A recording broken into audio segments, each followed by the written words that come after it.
पनि अलिकति फिल गरेको कुरा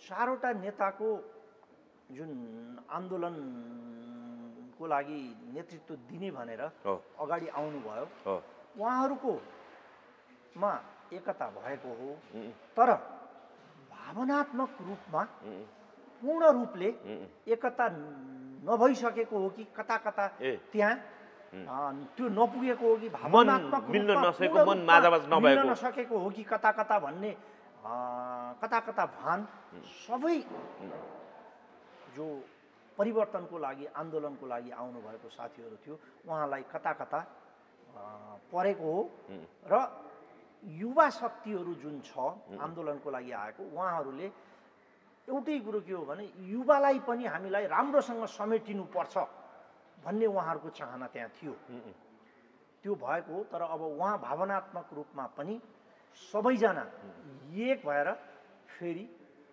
अगाडि आउनुहुन्छ आउनुपर्छ आन्दोलन कुनै पनि हालतमा सफल गर्नुपर्छ यदि यो आन्दोलन सफल भएन भने व्यवस्था परिवर्तन भएन भने देशको अस्तित्व रहँदैन हामी भोलि स्वाभिमानी नेपाली भएर यो नेपाल मान्छे नेताहरूले अब चौडा छाती गरेर सोच्नु पर्यो अब सोच्नुपर्छ त्यागको भावनाले काम गर्नु पर्यो कुनै पनि शङ्का छैन यति बेला हामीसँग संवाद गर्नको लागि नेपाली सेनाका अवकाश प्राप्त महासेनानी त्यसै गरी राष्ट्रिय प्रजातन्त्र पार्टी निकट भाद्रे सङ्गठन राष्ट्रिय प्रजातान्त्रिक भूतपूर्व सैनिक सङ्गठनका केन्द्रीय अध्यक्ष प्रकाशजङ कार्की हुनुहुन्छ कार्कीजी नमस्ते यहाँलाई स्वागत छ नमस्कार जनकजी संस्थाको विरुद्धमा जुन ढङ्गले सडकमा आवाज उठिराखेका थियो जनताहरूले पनि अलिकति साथ दिँदै गएको जस्तो आकर्षण बढेको जस्तो पनि देखिएको थियो तर यहाँ त नेतृत्वमै टक्राव व्यक्तित्व टसल जस्तो 21 गते जुन नवदुर्गा पार्टी प्यालेसमा समीक्षा बैठक भनेर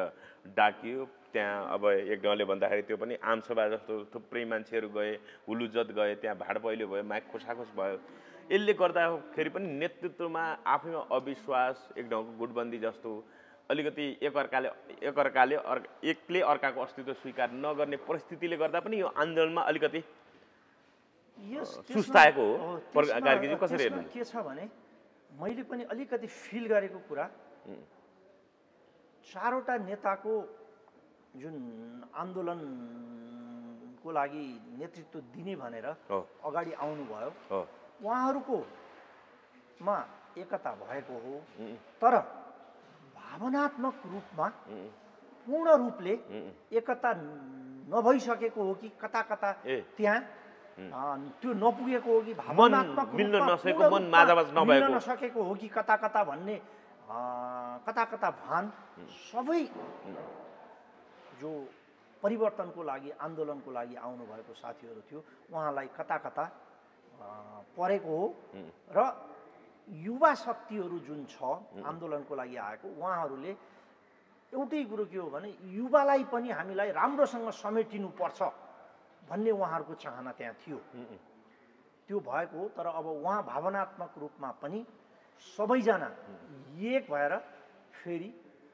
अगाडि आउनुहुन्छ आउनुपर्छ आन्दोलन कुनै पनि हालतमा सफल गर्नुपर्छ यदि यो आन्दोलन सफल भएन भने व्यवस्था परिवर्तन भएन भने देशको अस्तित्व रहँदैन हामी भोलि स्वाभिमानी नेपाली भएर यो नेपाल मान्छे नेताहरूले अब चौडा छाती गरेर सोच्नु पर्यो अब सोच्नुपर्छ त्यागको भावनाले काम गर्नु पर्यो कुनै पनि शङ्का छैन अब अहिले जसले उद्देश्य एउटै छ भने किन विभाजित भएर एकअर्कामा नेतृत्व टक्राव गरिरहने होइन अब यो आन्दोलनको लागि नेतृत्व दिन्छु भनेको नेताहरूमा पनि भावनात्मक रूपले आफ्नो आत्मा साँची राखेर कुनै पनि स्वार्थलाई बिर्सेर सबै चिज त्यागेर आफूलाई पनि त्यागेर एक भएर आउन जरुरी छ यो कुरा कता कता खड्केको सबैमा भान भएको छ तपाईले सही कुरा उठाउनु भयो हजुर भावनात्मक रूपमा 100मा 100 नै उहाँहरूमा एकता हुन जरुरी छ जुन प्रतिबद्धता उहाँहरूले जनाउनु भयो त्यो प्रतिबद्धता मुखले होइन भित्री आत्माले नै देशको लागि हो भनेर उहाँहरू अगाडि आउनै पर्छ हजुर अब अहिले अब जस्तो राजालाई पुनर्स्थापित गर्ने कुरामा नेपाल ऋषि भनेर चिनिने डाक्टर जगमान गुरुङ पनि सक्रियताका साथ लाग्नु भएको छ। तर हालै एउटा सञ्चार माध्यम उहाँले के बोल्नुभयो भने यता आन्दोलन चर्काउने, आन्दोलन गर्न लगाउने, आफै आह्वान गर्ने, तर आफू चाहिँ सुटुक्क झापाको चियाबारीतिर गएर विश्राम गर्ने। उहाँले त 21 गते यो जेठ 11 गते दलहरूको नाममा आह्वान गरेर ल यस्तो यस्तो छ कि यो 2062-63 पछाडि यो राजतन्त्र अन्त्य गर्ने समझदारी थिएन, अर्को नयाँ ढङ्गको समझदारी थियो, त्यो कुरा बाहिर ल्याउनु पर्थ्यो। 13 गते जनताको नाममा सम्बोधन गर्नु पर्थ्यो, अनि 15 गते जेठ 15 गते नै राजा आउँथ्यो। तर उहाँको रङ्ग ढङ्ग पुगेन, त्यही भएर राजा पुनर्स्थापित गर्न ढिला भयो, अलिकति समय लाग्ने भयो भनेर भन्नुभएको छ। यो टिप्पणीलाई कसरी हेर्नुभयो? यसलाई यो उहाँको व्यक्तिगत विचार हो। आन्दोलन गर्ने जनताहरूले हो, हजुर, राज संस्था स्थापना गर्ने जनताहरूले हो। राजाले विभिन्न समयमा सम्बोधन देश दुखेको छ, देश नेपाली जनताले दुःख पाइरहेका छन्, हाम्रो स्वाभिमान गिरेको छ।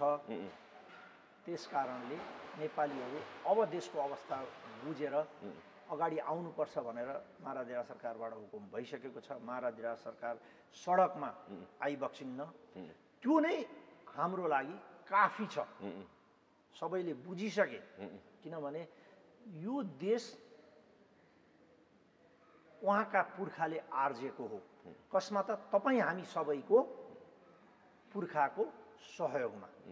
त्यस कारणले उहाँलाई जति देशको माया, उहाँ जति सबैभन्दा ठुलो राष्ट्रवादी नेपालमा अरू कोही पनि छैन, र उहाँले राष्ट्रवादीहरूलाई आह्वान गरिबसेको छ, देशको अवस्था यस्तो छ है, जर्जर छ, अब हामी नेपाली भएर बाँच्न गाह्रो छ भनेर हुकुम भएको छ।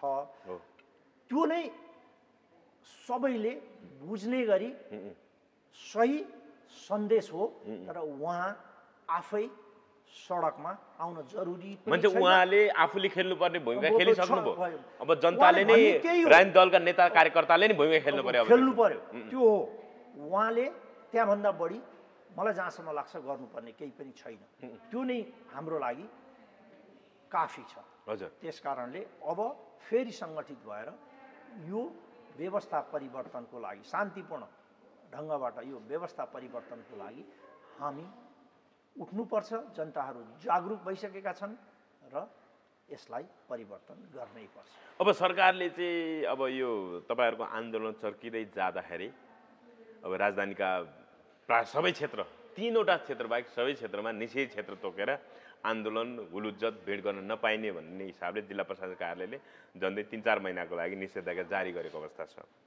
अब अहिले सिफलचौर, त्यसपछि कोटेश्वरको त्यो आकाशी पुलदेखि बालकोनी पुलसम्म र अनि बल्खु 3वटा क्षेत्र बाहेक कहीँ गर्न नपाउने भन्ने कुरा छ। यसले गर्दाखेरि सरकार अलिकति व्यवस्था विरोधी शक्तिहरू विरुद्ध चाहिँ निर्मम हुन थालेको अथवा के हो, डराएको हो सरकार? सरकार डराएको पनि हो, र यस्तो किसिमको अवस्था जुन अहिले सरकारमा रहेकाहरूले जुन भन्नुहुन्छ नि, पञ्चायत कालमा पञ्चायतको 30 वर्षमा यस्तो थियो, यस्तो थियो, अन्याय थियो, अत्याचार थियो, स्वतन्त्रता थिएन, बोल्न पाइन्थेन, पाइन्थेन, तर यहाँ पत्रकारलाई पक्रपुरी जारी भइसक्यो, पढ्न पाइन्थेन भन्ने उहाँहरूले जुन भन्नुहुन्छ नि, त्यो भन्दा पनि अझै चरम बिन्दुमा उहाँहरूले नेपाली जनतामाथि अन्याय, अत्याचार र यो निरङ्कुशता अपनाइरहनु भएको छ। त्यस कारणले चाहेको ठाउँमा नेपाली जनताले आफ्नो विचार अभिव्यक्त गर्न पाउनुपर्छ। शान्तिपूर्वक ढङ्गबाट सबै ठाउँमा संयम भएर आन्दोलन गर्न हामीले पाउनुपर्छ, पाउनुपर्छ। सरकारले पछि विचार गर्छ, विचार र व्यक्तिलाई रोक्न पाइँदैन, हैन? पाइँदैन। त्यस कारणले के हो भने जुन अहिलेको सरकार छ, यो सरकारले धेरै सोच्नुपर्ने छ। यो सरकार अलिकति निरङ्कुशतातिर अग्रसर छ। प्रधानमन्त्री केपी शर्मा ओलीले त के भन्नु भने राजावादी र अहिले पृथ्वीवत बन्दै हिँड्छन्, पृथ्वीनाशले के गरे, काट्ने र मार्ने बाहेक के गरे, फेरि काट्ने र मार्ने गर्ने भनेर भन्नुभयो। अर्को कुरा, राजा ल्याउनु छ भने घरमै सिंहासन गराए भए अनि राजावादीहरू भनेर एक ढङ्गको तुच्छ बोली जस्तो बोल्नु भएको छ। कसरी हेर्नु? तपाईँले भन्नुभयो तुच्छ बोली जस्तो बोल्नुभयो। तुच्छ बोली कति बेला बोलिन्छ, तुच्छ विचार जब दिमागमा पैदा हुन्छ त्यसपछि तुच्छ व्यवहार र तुच्छ बोली बोलिन्छ। त्यसकारणले यो उहाँको तुच्छ विचार हो। पृथ्वीनारायण शाह काम गर्नु भएन, अहिले कहाँ शान्तिपूर्वक हुन्छ त्यो विषय भन्नुभएको उहाँ। काट्ने र मार्ने होइन, 20 वर्षको उमेरमा राजा भएर 51 वर्षको उमेरमा स्वर्गीय भएको राजा, जिन्दगी हामी यो 55-56वटा टुक्रा भएको नेपाललाई एक ठाउँमा ल्याएर एउटा बलियो नेपाल बनाउनुपर्छ, जहाँ जबकि भारतमा ब्रिटिसले सम्पूर्ण सानातिना भारतका राज्यहरूलाई खाइरहेको थियो र भोलि नेपालमा पनि आएर ब्रिटिसले खान्छ भनेर त्यो दूरदर्शिता हेर्नुहोस् त पृथ्वीनारायण शाहको। त्यो हुनाले उनीहरू नेपाल छिर्नुभन्दा अगाडि नै नेपाललाई एउटा सशक्त र बलियो राष्ट्र बनाउनुपर्छ, ताकि ब्रिटिस सरकार जो भारतमा शासन गरिरहेको थियो ऊ नेपालभित्र छिर्न नसकोस् भन्ने एउटा उद्देश्य, एउटा त्यो विचार, उहाँको त्यो दूरदर्शितालाई हामीले हेर्नुहोस् अवमूल्यन गर्नुभयो प्रधानमन्त्रीले। हो, 100% अवमूल्यन गरेको उहाँको त्यो नीच सङ्कुचित विचारको पराकाष्ठ हो। उहाँलाई म त्यस्तो किसिमको विचार, आज पृथ्वीनारायण शाहले बनाइदिएको देशको प्रधानमन्त्री हुनलाई त्यति लालायत, त्यति झुट, त्यति यस्ता किसिमका निष्कृष्ट क्रियाकलापहरू गरिरहनु भएको छ, त्यो उहाँलाई सम्मान गर्न नसक्ने कतिसम्मको सानो आत्मा होला उहाँको। तपाईँ हामी सोझे विचार गर्नु। जेठ 15 गते एमालेले काठमाडौँ कब्जा गर्नुपर्छ भन्नु उहाँले हैन। हेर्नुहोस् त, जो सरकारमा बसेका छ, जो सरकारका मान्छे छ, उहाँलाई आफ्नै सरकारप्रति, आफ्नै गृह प्रशासनप्रति उहाँलाई केही विश्वास छैन। कब्जा गर्छु भन्थे तर 1-2 हजार भन्दा मान्छे नै आएनन्। कब्जा गर्दा पनि शान्तिपूर्वक ढङ्गबाट आन्दोलन गर्ने मान्छेहरूलाई समातेर लगेर थुन्नुभयो, तर उहाँका मान्छेहरू तरबार लिएर रत्नपार्कमा अहिले तिनकुने घटनामा अहिले हिँडिरहेका थिए। दुर्गा प्रसाद लगायत अहिले पूर्व जेल चलान भएको कतिसम्म उहाँको सोच विचार कतिसम्म अन्यायपूर्ण विचार, त्यसरी सबैलाई खान काट मार, 2 बजे के अरे 11 बजेदेखि 2 बजेसम्म काठमाडौँ के अरे हाम्रा युवाहरूको अधीनमा हुनुपर्छ।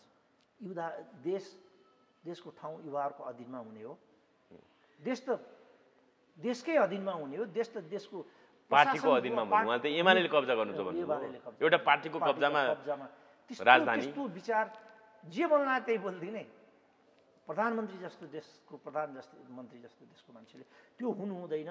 उहाँले यी कुराहरूलाई सच्याउनुपर्छ, सच्चिनुपर्छ।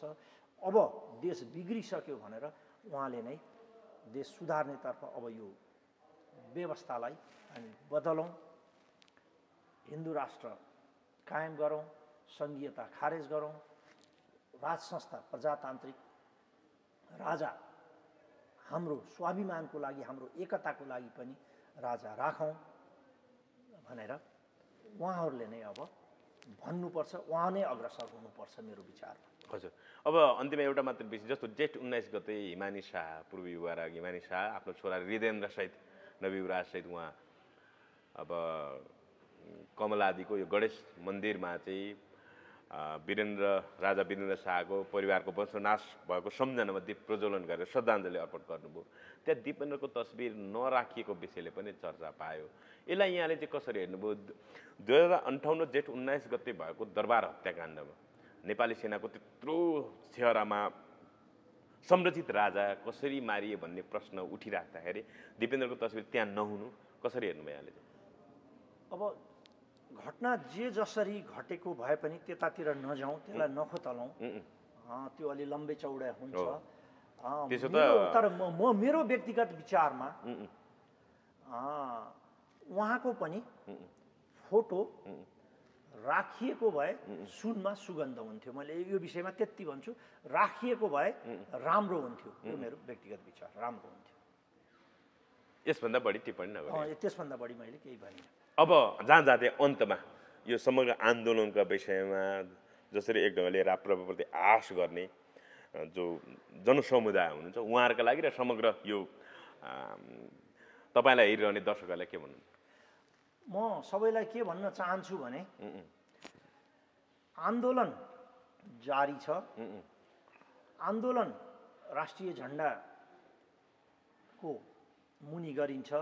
सबै एक भएर आन्दोलन गर्नुपर्छ र सबै विवेकशील नेपाली दाजुभाइ दिदीबहिनीहरूलाई अब आन्दोलनमा सरिक भएर यो व्यवस्था परिवर्तन गरेर अब यो हाम्रो अवस्था परिवर्तन गर्ने नेपाल र नेपाली हाम्रो स्वाभिमान सहित हाम्रो धर्म संस्कृति संस्कार बचाएर बाँच्ने वातावरण अब हामीले सिर्जना गर्नुपर्छ। होइन भने अब हामीभन्दा पछाडिको पुस्ताले स्वाभिमानी नेपाली नेपाल नेपाली भनेर बाँच्न पाउने नेपाल भन्न पाउने अवस्था रहँदैन। त्यसको लागि सबैलाई म जागरुक हुन अनुरोध अपिल गर्न चाहन्छु। जहाँ जाँदै पनि यो गृहमन्त्रीको प्रसङ्गमा चाहिँ यो भिजिट विकासमा अहिले संसद अवरुद्ध छ। रवि लामिछाने पार्टीका सांसद, राष्ट्रिय स्वतन्त्र पार्टीका सांसद निरन्तर गृहमन्त्री रमेश लेखकले राजीनामा दिनुपर्छ भनेर प्रश्न उठाइरहेको छ अथवा संसदीय छानबिन समिति बन्नुपर्छ भनिरहेको छ। हिजो फेरि रवि लामिछानेको सहकारी ठगी प्रकरण आउँदा यिनै गृहमन्त्री रमेश लेखकले हिजो काङ्ग्रेस प्रतिपक्षमा हुँदाखेरि चाहिँ नैतिक आधार राजीनामा दिनुपर्छ। अडियो प्रकरण आउनुसाथ 70 करोडको अडियो प्रकरण अनुसार तत्कालीन सञ्चार मन्त्री एमाले नेता गोकुल बास्कोले राजीनामा दिनुभयो। अरू अर्थमन्त्री रामशरण महतले पनि विदेशमा बैंक खाता छ भन्ने विषयमा चर्चा हुँदाखेरि उहाँले पनि राजीनामा दिनुभयो भनेर आज नैतिकताको खडेरी उहाँमा नै देखिएको जस्तो छ। कसरी हेर्नुहुन्छ गृहमन्त्री रमेश लेखकको प्रकरण? त्यसमा 100मा 100 उहाँमा नैतिकताको खडेरी हो।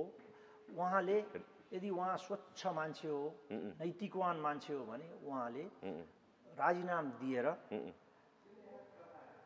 यो छानबिनको लागि बाटो प्रशस्त गरिदिनुपर्छ। उहाँले मात्रै होइन, यस्ता धेरै कुराहरू छन्। माधव कुमार नेपालको अहिले त पतञ्जलिको बेटा माधव कुमार नेपाल पूर्व प्रधानमन्त्रीले पनि अहिले अख्तियार मुद्दा चलाएको छ। अहिलेको यो जुन अहिलेको अवस्था छ नि, जुन यो व्यवस्था छ नि, यो व्यवस्थामा यस्ता किसिमका धेरै कुराहरू भएका छन् जहाँ नैतिकता भन्ने चिज मेटिएको छ।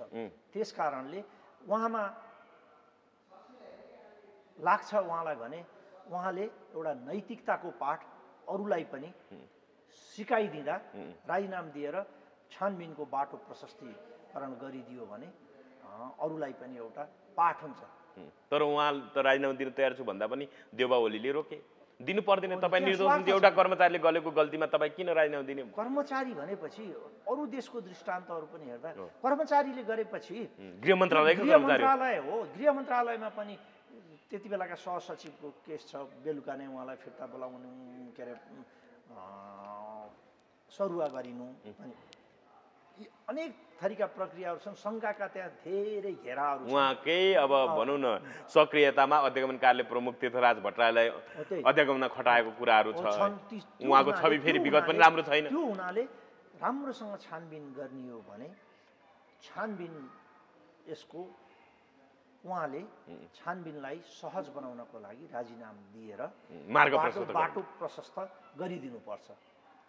रवि लामिछाने विषय के छ? मुद्दा चल्यो, उहाँ पूर्वक्षलाई जेल चलाउनु भएको छ। के भन्नुहुन्छ उहाँको विषय? चाहिँ प्रतिरोध साध्यो, राज्य अलिकति विपक्षीहरूतर्फ अलिकति निर्मम भएर ज्यादती गर्यो, कानुनी अत्याचार गर्यो भन्ने आरोप आइराख्दाखेरि रवि लामिछाने अहिले पूर्वक्षलाई जेल चलाउनुहुन्छ। केही चाहिँ यहाँको यो विषयमा धारणा? त्यो विषयमा मैले के भनौँ भने यदि रवि लामिछाने दोषी छन् भने छानबिन राम्रोसँग हुनुपर्छ। दोषी छन् भने उहाँलाई के अरे कारबाही हुनुपर्छ।